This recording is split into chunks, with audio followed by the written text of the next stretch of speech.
ঠাকুর কাছে কিছু লুকাতে নেই, ঠাকুর কাছে কিছু লুকাতে নেই।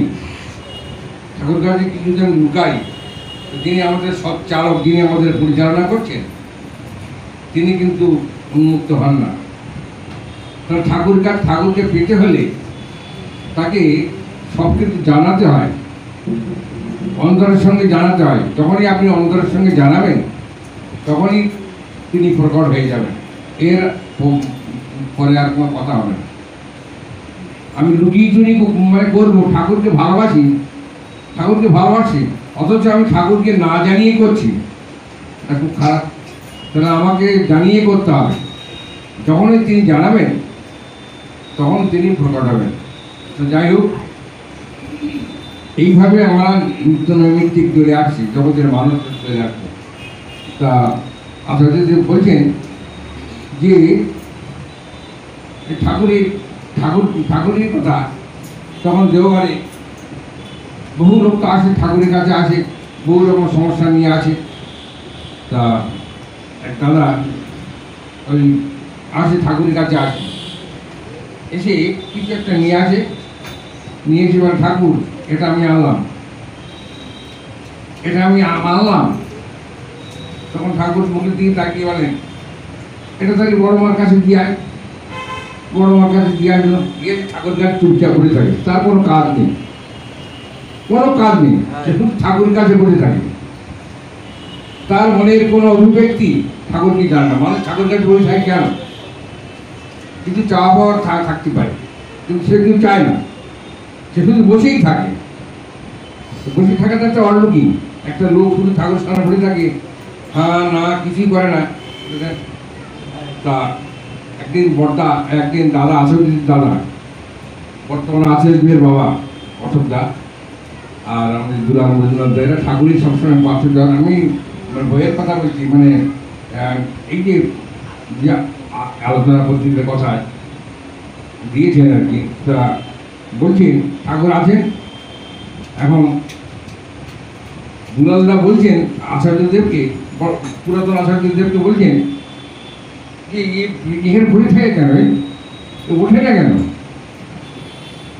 বসে থাকে? কেন 24 ঘন্টা বসে থাকে ঠাকুরের সামনে? হ্যাঁ হুঁ না কিছুই বলে না, সবাই কথা বলে, কিছুই বলে না।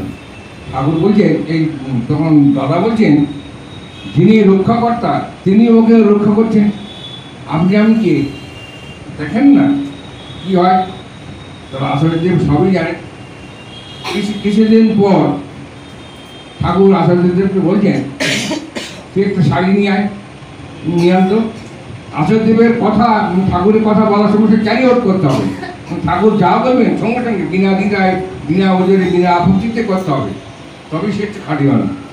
সঙ্গে সঙ্গে আচার্যদেব ছুটে গিয়ে একটা কাপড় নিয়ে আসলেন। ঠিক একই কথা দুলালদাকে বললেন, দুলালদাও ছুটলেন। তাহলে এই দুটি লোক ঠাকুরের কথা ক্যারি আউট করে সঙ্গে সঙ্গে আনলেন। এবার ঠাকুর ওর দিকে তাকিয়ে বলছেন, ও যাবে না, ওকে যদি আমি এই কথা বলি। ঠাকুর বললেন, এই তুই একটা কাপড় নিয়ে আয়। ও চুপচাপ বসে আছে। তখন দুলালদা রাগ করে বলছে, ঠাকুর তোকে আপনাকে কিছু বললো না? কাপড় আনতে বললো না? হ্যাঁ হুঁ না কিছুই বলে না, এইভাবে বসে থাকবে। আচার্য বলছে, শুধু ঠাকুরের সামনে বসে থাকলে হবে না। মূল বক্তব্য হচ্ছে এই, ঠাকুরের কাছে যদি মানুষের কোনো আর্থিক থাকে, কোনো রকম কামনা বাসনা থাকে, সেটা জানাতে হবে। আমি জানাবো না। শিশু যেমন কাঁদলে বুঝতে পারে মা এর কি খাওয়ার প্রয়োজন, ওই বলছো না, শিশু কাঁদলে বুঝতে পারে মা এর কি প্রয়োজন, এর পটি পেয়েছে না খাওয়া লেগেছে। সেই জন্য ভগবানের কাছে কিছু পেতে হলে ভগবানের প্রতি আসক্তি, তার ভালোবাসার ভাব নিয়ে তার কাছে যেতে হবে, তার কাছে গিয়ে তাকে নিবেদন করতে হবে। আর আচার্যদেব বলছেন, আমার কাছে নিবেদন করলে কিছু হবে না, যা কিছু নিবেদন সবই কিন্তু পরমপিতার কাছে করতে হবে। তিনি সব, তিনি যা করবেন তাই, আমার মধ্যে মানে কিছুই নেই।